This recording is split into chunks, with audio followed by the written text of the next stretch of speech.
Hello everyone, నమస్తే. Welcome back to my channel ఇష్మను Wonders. ఈరోజు మన ఛానల్లో సంక్రాంతి స్పెషల్ రెసిపీస్ పప్పు చెక్కలు ఎలా ప్రిపేర్ చేసుకోవాలో చూపించబోతున్నా అండి. నా ఛానల్ ఎవరైనా ఫస్ట్ టైం చూస్తున్నట్లయితే ప్లీజ్ దయచేసి లైక్ చేయండి, సబ్స్క్రైబ్ చేయండి. ముందుగా ఒక మిక్సింగ్ బౌల్ తీసుకొని అందులో 4 పచ్చిమిర్చి, ఒక 5 నుంచి 10 వరకు అల్లం ముక్కలు, అలాగే కొద్దిగా జీలకర్ర యాడ్ చేసి కచ్చా పచ్చగా మిక్సీ చేసుకుని పక్కన పెట్టుకోవాలి.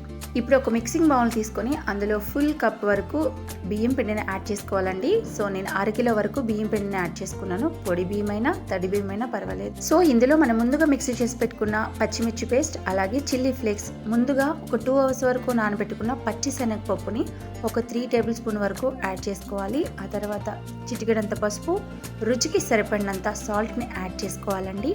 అన్నీ యాడ్ చేసిన తర్వాత ఒకసారి అంతా మిక్స్ చేసుకోండి. పిండి కలుపుకోవడం కోసం వాటర్ని ఒక 2 to 3 మినిట్స్ బాయిల్ చేసుకోవాలండి. నేనైతే వాటర్ని వేడి చేసి యాడ్ చేస్తున్నానండి. ఇలా మరిగించిన వాటర్ని మనం పిండిలో మిక్స్ చేసుకోవాలి. సో మనం ఏ బౌల్తో అయితే పిండిని తీసుకున్నామో ఇంచుమించు అదే బౌల్తో 1/2 కప్పు వరకు వాటర్ని యాడ్ చేస్తే సరిపోతుందండి. మనం పిండి కలిపేటప్పుడు కొంచెంగా వాటర్ని యాడ్ చేసుకుంటూ మిక్స్ చేసుకోవాలి.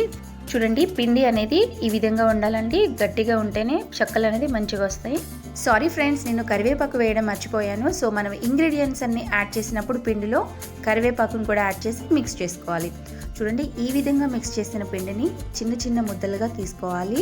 చూడండి, ఈ విధంగా మీడియం సైజ్ చిన్న ముద్దను తీసుకొని చేతితో కానీ లేదు అంటే ఆయిల్ ప్యాకెట్ కానీ మిల్క్ ప్యాకెట్ కానీ యూస్ చేసి మనం ఈ విధంగా అప్పాల్లాగా ప్రిపేర్ చేసుకుని ఆయిల్ని హీట్ చేసి, ఆయిల్ హీట్ అయిన తర్వాత ఈ విధంగా ఒక్కొక్కటిగా నూనెలో యాడ్ చేసుకొని మనం గోల్డెన్ బ్రౌన్ కలర్ వచ్చేంత వరకు చెక్కల్ని ఫ్రై చేసుకుని సర్వింగ్ బౌల్లో సర్వ్ చేసుకోవాలండి.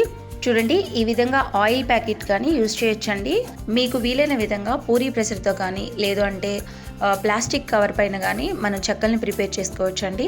ఫస్ట్ టైం చేసేవాళ్ళు, న్యూ మ్యారీడ్ పీపుల్స్, ఇలా ఎవరైనా కూడా చాలా ఈజీగా ప్రిపేర్ చేసుకోవచ్చండి. చూడండి, ఈ విధంగా అన్నీ ప్రిపేర్ చేసుకుని మనం సర్వింగ్ బౌల్లోకి సర్వ్ చేసుకుందాం. చూడండి, చాలా క్రిస్పీగా చాలా టేస్టీగా ఉన్నాయండి. నేను ప్రిపేర్ చేసిన సంక్రాంతి స్పెషల్ రెసిపీస్ పప్పు చెక్కలు మీకు నచ్చినట్లయితే ప్లీజ్ దయచేసి నా ఛానల్ని లైక్ చేయండి, షేర్ చేయండి. మరిన్ని టేస్టీ అండ్ ఇంట్రెస్టింగ్ రెసిపీస్ కోసం సబ్స్క్రైబ్ చేయండి.